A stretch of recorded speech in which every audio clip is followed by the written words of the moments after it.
नमस्कार दोस्तों, आज के इस वीडियो पर मैं आप लोगों के लिए लेकर आई हूँ south Korean mystery action movie old boy जो 2003 पर रिलीज हुआ था और इस मूवी का IMDb रेटिंग है 8.4%। इस मूवी को बोथ हॉलीवुड और बॉलीवुड में भी रिलीज किया है। ये मूवी का स्टोरी इतना लाजवाब है कि आपके दिमाग को सुन कर देता है। तो चलिए बिना देरी के शुरू करते हैं आज का वीडियो।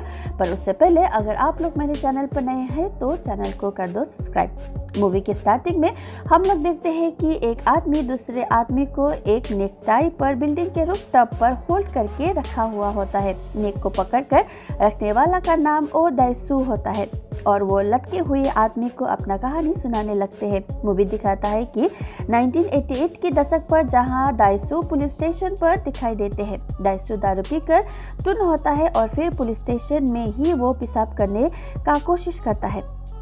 एक्चुअल में उस दिन उसका बेटी का बर्थडे होता है और बेटी के birthday gift angel wings police को दिखाने लगते हैं। दाइसू दारू के नशे पर पुलिस स्टेशन पर ही नौटंकी करने लगते हैं, पर तभी वहां पर दाइसू का दोस्त जोहान आकर उसे पुलिस स्टेशन से छुड़ा लेता है। पर दाइसू पुलिस स्टेशन से बाहर जाने से आगे पुलिस को ही गाली गलौज करके वहां से भाग जाता है। नशे पर धुत दाइसू अपनी बेटी को कॉल करने लगते हैं। दोस्त जोहान भी फोन बूथ पर मैं ही बात करूंगा बोलकर फोन पर बात करने लगते हैं और दाइसू बूथ के बाहर जाता है। जोहान कुछ समय बात करने के बाद फोन दाइसू को देने के लिए मुड़ता है तो दाइसू वहां नहीं होता है।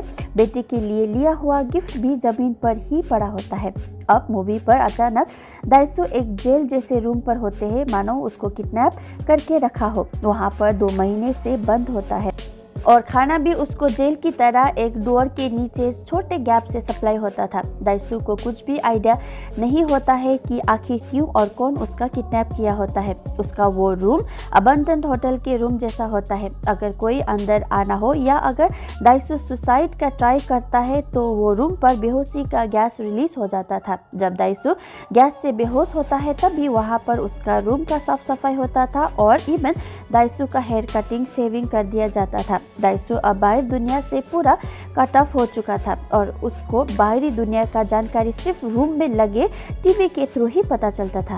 एक दिन टीवी पर न्यूज़ देखते टाइम उसको अपनी ही वाइफ का मर्डर का खबर दिखाई देते हैं और बेटी को किसी ने अडॉप्ट किया है बोलकर पता लगता है और दाइसू को मर्डरर के रूप पर दिखाया जाता है। एक्चुअल पर बेहोशी के टाइम जो लोग रूम क्लीन करने आते थे उसी लोगों ने दाइसू का DNA सैंपल मर्डर एरिया पे छोड़ दिया होता है, जिससे दाइसू फंस जाता है। खुद का किडनैपिंग और उसके ऊपर ये न्यूज़ से दाइसू पागल जैसा होता है। वही रूम पर दाइसू का 3 साल भी हो जाता है। दाइसू के लाइफ में टेलीविज़न ही सब कुछ होने लगते हैं। दाइसू अब अपने डे एक्टिविटी और मर्डरर तक पहुंचने के लिए एक डायरी पर लिखना शुरू करते हैं। एक दिन उसके खाने पर एक एक्स्ट्रा चॉपस्टिक आ जाता है जिसको दाइसू छुपा लेता है। दाइसू अब रूम के अंदर ही वॉल पर बॉक्सिंग ट्रेनिंग करने लगते हैं। 5 साल गुजर जाने के बाद वो अपने हाथ पर टैटू बनाने लगते हैं। अब दाइसू वो एक्स्ट्रा छुपाया हुआ चॉपस्टिक से वॉल को खरोदने लगते हैं। 11 साल के बाद दाइसू फाइनली रूम के वॉल का एक ब्रिक निकालने पर कामयाब होता है।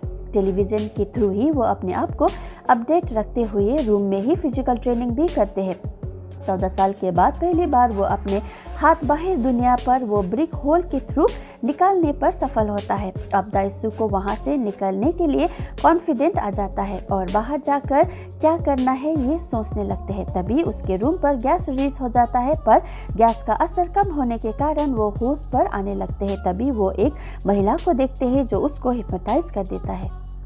अब अचानक दाइसू अपने आप को बाहरी दुनिया पर एक बड़ा सा सूटकेस के अंदर पाते हैं और उसके साथ सूटकेस पर उसका डायरी भी होता है। उसका नए कपड़े पहनाया दिया होता है। दाइसू को बाहरी एटमॉस्फेयर पर एडजस्ट करना थोड़ा मुश्किल होता है और अचानक सामने एक आदमी अपने कुत्ते के साथ दिखाई देते हैं। दाइसू ने 15 साल के बाद पहली बार किसी दूसरे आदमी को फिजिकली देखा होता है। दाइसू उस आदमी को सूंघने लगते हैं, छूने लगते हैं। वो आदमी रोते हुए दाइसू को मैं दाना हूँ पर जीवित रहने का मुझे भी हक है बोलने लगते हैं और उसके बाद वो आदमी रूफटॉप से गिरने वाला होता है। तभी दाइसू उसका नेक टाई पकड़ लेता है और मरने से बचा लेता है। दाइसू चारों ओर देखने लगते हैं और उसे वही फोन बूथ एरिया भी दिखाई देता है जहां से वो किडनैप हुआ होता है। दाइसू उस आदमी को मरने से पहले मेरा स्टोरी सुनो बोलता है। सुसाइड करने वाला आदमी भी चौंक जाता है। दाइसू अपना स्टोरी सुनाकर वहां से जाते हैं। 15 साल के बाद एलिवेटर पर दाइसू को डर महसूस होता है और जैसे कि बिल्डिंग के बाहर आ जाते हैं तभी पीछे एक गाड़ी के ऊपर वो रूफटॉप वाला आदमी अपने डॉगी के साथ ऊपर से गिर जाता है और दाइसू थोड़ी देर रुक जाता है और खुद को मोटिवेट करने लगते हैं और मुस्कुराने लगते हैं। दाइसू बाहर तो आ जाता है पर अब नेक्स्ट क्या करना है कुछ आइडिया नहीं होता है। वो सीधा जाकर एक गैंग के लड़के के मुंह से सिगरेट निकाल फूंकने लगते हैं। ये देख लड़के दाइसू को एक किक मार देता है। दाइसू खड़ा होकर 15 साल का ट्रेनिंग टेस्ट करने लगते हैं और सिर्फ बेर हैंड ही सबका धुलाई कर देता है। दाइसू वहां से निकलकर रोड साइड पर एक एक्वेरियम को देखने लगते हैं। तभी वहां पर एक आदमी आकर दाइसू को वॉलेट और फोन देता है और मुझे कुछ भी पता नहीं है बोलकर वहां से जाते हैं। वॉलेट पैसे से भरा होता है। दाइसू एक रेस्टोरेंट पर जाता है जहां उसका मुलाकात मीडू नाम के लड़की के साथ होता है। दाइसू वो लड़की को टीवी में देखते हुए आया होता है और मीडू भी दाइसू को मैंने तुमको कहीं तो देखा हूँ बोलती है। तभी दाइसू को किडनैपर का कॉल आ जाता है और मैं वही किडनैपर हूँ बोलता है और अगर तुमको मैंने क्यों किडनैप किया जानना है तो मुझे ढूंढ कर निकाल बोलता है और एक पहेली भी बताता है कि रेत और स्टोन पानी के अंदर एक ही स्पीड पर गिरता है बोलकर फोन कट कर देता है। दाइसू ने लाइव ऑक्टोपस ऑर्डर किया होता है और मीडू वो प्लेट पर सर्व देती है और दाइसू ऑक्टोपस को जिंदा ही खाने लगते हैं। मीडू ये देख चौंक जाती है और दाइसू वहीं बेहोश हो जाता है। होश आने पर दाइसू अपने आप को मीडू के रूम पर पाता है जहां पर मीडू उसका डायरी पढ़ रही होती है। दाइसू ये देख जल्दी जल्दी डायरी मीडू के हाथ से छीन लेता है। मीडू बिना डोर लॉक वाले वॉशरूम पर जाते हैं। तभी दाइसू रूम से दौड़कर आकर मीडू को जोर जबरदस्ती करने लगते हैं। तभी मीडू उसके सर पर नाइफ के हैंडल से मार देती है और दाइसू रुक जाता है। अब दाइसू रेडी होकर वहां से जाने लगते हैं। तभी मीडू एक्चुअल पर मैंने आपको रूम पर लेकर आने का मेन वजह मुझे आप पसंद हो और जब मैं रेडी होंगी तभी हम संभोग करेंगे बोलती है।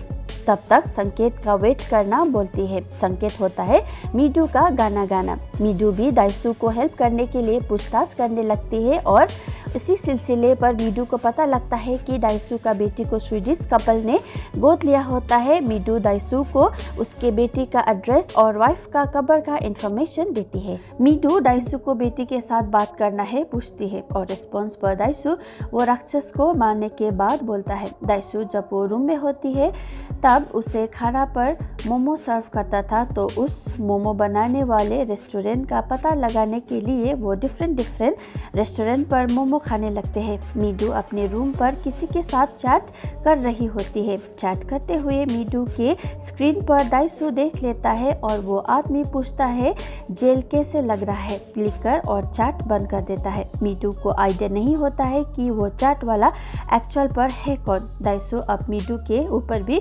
भरोसा छोड़ देता है और वहां से निकल जाता है।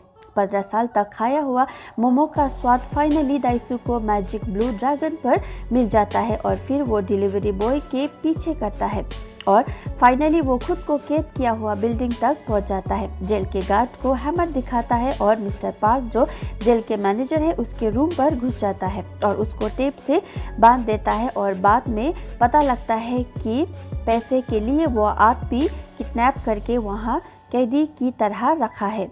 15 साल कैद करने के लिए दाइसू ने मिस्टर पार्क के 15 दांतों को सजाए के तौर पर निकाल देता है। मिस्टर पार्क दाइसू का किडनैपर को नहीं जानता है पर किडनैपर का वीडियो रिकॉर्डिंग टेप मेरे पास है बोलता है। दाइसू को अपना नाम के ऑडियो टेप मिल जाता है। दाइसू को बाहर में गैंग दिखाई देता है पर हैमर से दाइसू उन लोगों को मारने लगते हैं। एक लड़का दाइसू को पीछे से नाइफ स्टैब कर देता है फिर भी दाइसू लड़ना नहीं छोड़ता है। गैंग खत्म हो गया सोचने लगते हैं तभी एलिवेटर पर दाइसू का सामना फिर से गैंग के साथ हो जाता है पर दाइसू उन लड़के को भी मार देता है। बिल्डिंग से बाहर निकलकर दाइसू रोड पर चल रहे होते हैं पर फाइट पर चोट लगने के कारण वो बीच सड़क पर ही गिर जाता है। तभी एक आदमी आकर उसको एक गाड़ी पर डालकर उसे भेजने लगते हैं और टैक्सी के खिड़की से सर अंदर डालकर अच्छी तरह से जाना दाइसू बोलता है। दाइसू फिर मीडू के रूम पर होता है जहां पर उसको मलहम पट्टी कर दिया होता है। दाइसू अब वो ऑडियो रिकॉर्डिंग सुनने लगते हैं और रिकॉर्डिंग में दाइसू कुछ ज़्यादा ही बात करता है भी बोला होता है, पर दाइसू वो वॉइस को रिकॉग्नाइज ही नहीं कर पा रहा होता है। दाइसू अब वो पता लगाने के लिए वो अपने पुराने दोस्त जोहान के इंटरनेट कैफ़े पर जाता है। कैफ़े पर दाइसू मीडू का चैटिंग साइट ओपन कर लेता है, जिसके थ्रू उसे पता लगता है कि एवरग्रीन वाला आईडी वाला लड़के के साथ मीडू बहुत चैट करता था। दाइसू भी एवरग्रीन आईडी के साथ चैट पर कनेक्ट हो जाता है और एवरग्रीन भी दाइसू को अपने वाइफ के मर्डर केस खारिज होने पर बधाई है बोलकर मैसेज करता है और बहुत सारा बातें भी मैसेज करता है। दाइसू अब मीडू से उस एवरग्रीन आईडी वाला लड़के का जानकारी जुटाने का कोशिश करता है और तभी उसी टाइम जोहन एवरग्रीन आईडी का पता लग गया है बोलकर दाइसू को कॉल करता है। नाम होता है सुडीओ और एड्रेस होता है मीडू का अपार्टमेंट के अपोजिट बिल्डिंग। दाइसू भागकर वहां जाता है और फाइनली अपने किडनैपर से मिलता है, वूजिन और उसका बॉडीगार्ड मिस्टर हान। वूजिन 5 दिन का टाइम देते हुए बोलता है कि 5 दिनों के बाद में इवन मीडू को ही खत्म कर दूंगा। दाइसू आक्रोश पर आकर वूजिन के ऊपर हमला कर देता है और मिस्टर हान दाइसू का धुलाई करने वाला होता है, पर वूजिन मिस्टर हान को रोक लेता है और दाइसू को तुझे क्यों किडनैप किया था जानना नहीं है बोलता है। तभी दाइसू शांत हो जाता है। वूजिन अपने चेस्ट पर लगे स्टिच मार्क दिखाते हैं, एक रिमोट दिखाता है जिसको दबाते ही वो मर जाएगा। बोलता है 15 साल तक मैं तुझे देखते आया हूँ, अगर 5 दिन तक क्यों किडनैप हुआ पता नहीं किया तो मीडू को मार दूंगा बोलता है और वहाँ से निकलता है। जाते जाते वूजिन दाइसू को बताता है कि मीडू का रूम का डोर ओपन ही था बोलता है। ये सुनकर दाइसू भागते हुए मीडू के अपार्टमेंट पर जाता है, पर रूम के अंदर जेल का मैनेजर मिस्टर पार्क मीडू को बंदी बनाकर रखा होता है और बदले पर दाइसू के दांतों को निकालने को रेडी हो रहा होता है। तभी वहाँ मिस्टर हान आकर मिस्टर पार्क को पैसे से भरा ब्रीफकेस देता है और फिर मिस्टर पार्क अपने लड़के को लेकर वहाँ से चले जाने लगते हैं, पर दाइसू मिस्टर पार्क को मैं तेरा मीडू को टच करने वाला हाथ को काट दूंगा बोलता है। अब सब जाने के बाद दाइसू और मीडू वो अपार्टमेंट छोड़ने का निर्णय करता है। मीडू को पता लगता है कि दाइसू भी उससे प्यार करता है और रोते हुए गाना गाने लगती है, यानी कि मीडू अब रेडी है। मीडू और दाइसू अब होटल के रूम में साथ रहने लगते हैं, पर अचानक उन लोगों के रूम पर बेहोशी का गैस छोड़ देता है और दोनों ही बेहोश हो जाता है। वूजिन रूम पर आकर एक पैकेज टेबल पर रख कर जाता है। पैकेज के अंदर वही जेल का मैनेजर मिस्टर पार्क के कटे हुए हाथ होता है। ये देखकर मीडू बेहोश हो जाती है। अब दाइसू का बात सब वूजिन को कैसे पता चल रहा है। दाइसू इन्वेस्टिगेट करने लगते हैं और डिटेक्टर मशीन के थ्रू शू के अंदर चिप लगा हुआ है बोलकर डिस्कवर करता है। मीडू इंटरनेट चेक करने के क्रम पर एवरग्रीन का एक्चुअल अर्थ है दाइसू का हाई स्कूल बोलकर पता लगता है। पता लगाने के बाद दोनों दाइसू के पुराने स्कूल पर जाते हैं और वहाँ वूजिन के बारे में पता लगता है। दाइसू फिर अपने दोस्तों को कॉल करके वूजिन के सिस्टर के बारे में पूछने लगते हैं, जो वही स्कूल का एक स्टूडेंट हुआ करती थी। एक्चुअल पर वूजिन के सिस्टर ने सुसाइड किया होती है। जोहान वो लड़की बदचलन थी बोलते हैं और ये बात वूजिन सुन रहा होता है। ये सुनकर गुस्से में वूजिन सीढ़ी के टुकड़े करके जोहान के नेक पर वार करके जोहान का कत्ल कर देता है और ये सब दाइसू फोन पर सुन रहा होता है।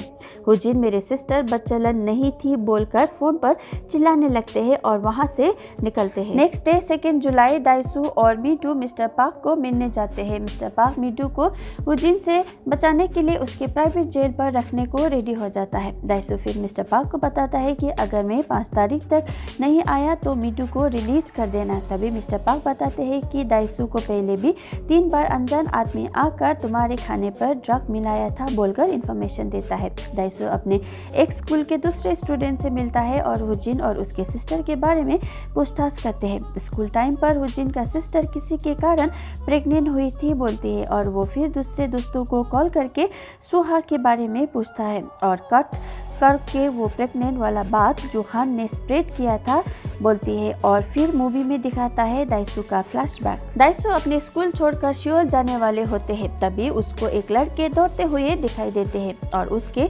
पीछे जाते हैं। वो लड़का और कोई नहीं हुजिन होता है और खिड़की से झांकने पर हुजिन अपनी सिस्टर का पिक्चर ले रहा होता है और अचानक दोनों के बीच फिजिकल रिलेशन होने लगते हैं और वो दाइसू ने देखा होता है और वो लोग भी दाइसू को देख लेता है। सियोल जाने से आगे दाइसू ये सब बातें जुहान को बता देता है और 5 तारीख वही दिन होता है सुहान ने सुसाइड किया होती है और इसीलिए हुजिन दाइसू को सुहा के सुसाइड का मेन रीजन दाइसू को मानते हैं। जैसे तैसे दाइसू हुजिन का एड्रेस पता लगाते हैं। दाइसू अब हुजिन तक पहुंचना चाहता है पर उससे पहले मीडू को दाइसू रोते हुए गुड बाय बोलते हैं। दाइसू बिल्डिंग के एलिवेटर के अंदर जाते हैं और ठीक उसी टाइम हुजिन और बॉडीगार्ड भी एलिवेटर के अंदर आ जाते हैं। ऊपर पहुंचते ही हुजिन दाइसू के ऊपर हमला करने को बोलता है पर दाइसू ने घर से टूथब्रश का हथियार बनाकर लाया होता है और उसी टूथब्रश से लड़के को मारने लगते हैं। दाइसू फिर हुजिन को कहते हैं कि मेरे कारण तेरे सिस्टर ने सुसाइड किया है पर तूने मेरे ऊपर हिप्नोटाइज करके क्यों मेरा मेमोरीज पावर को डिलीट करने का कोशिश किया।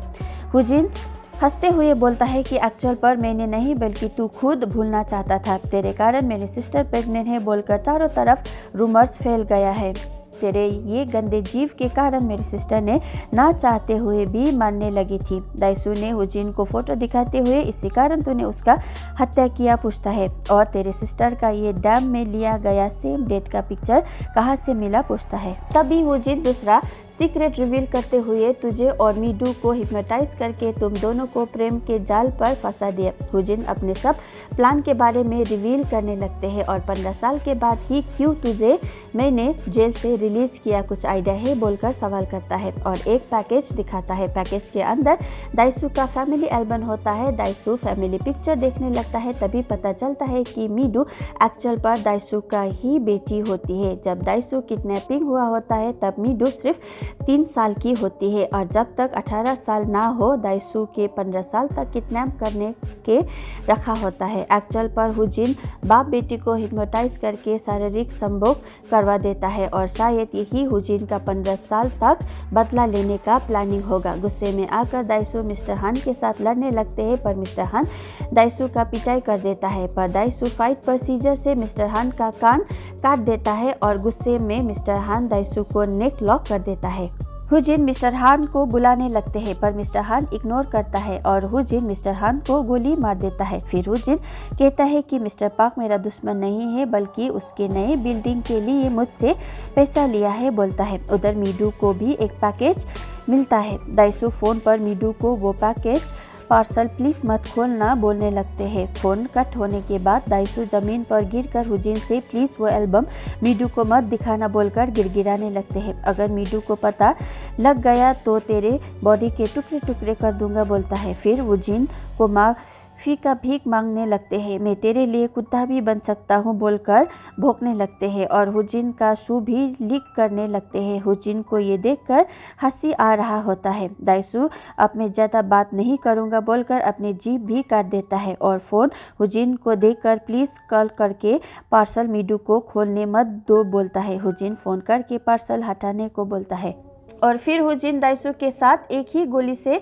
मरने का ठान लेता है पर माइंड चेंज कर लेता है और अपने बॉडी का रिमोट जमीन पर गिरा देता है। दाइसू रिमोट को हाथ पर लेकर प्रेस करता है पर ये क्या, हुजिन को कुछ भी नहीं होता है। रिमोट प्रेस करने के कारण वहाँ मीडू और दाइसू का शारीरिक संभोग का कैसेट प्ले होने लगते हैं। हुजिन दाइसू को मैंने और मेरे सिस्टर ने सब जानते हुए भी प्रेम किया था, तुम दोनों भी कर पाओगे बोलकर वहाँ से जाते हैं। हुजिन एलिवेटर से नीचे उतरने के टाइम डैम के इंसिडेंट को रिकॉल करने लगते हैं और बाद में खुद को गोली मार देता है। शायद हुजिन को जान से मारकर खुद को सेटिस्फैक्शन नहीं मिलता था, इसीलिए उसने दाइसू को इतना खतरनाक यातना दिया होगा। मूवी के क्रेडिट सीन पर दाइसू वही हिप्नोटाइज करने वाली लड़की से मिलता है और अपना मेमोरी भुला देने का रिक्वेस्ट करता है।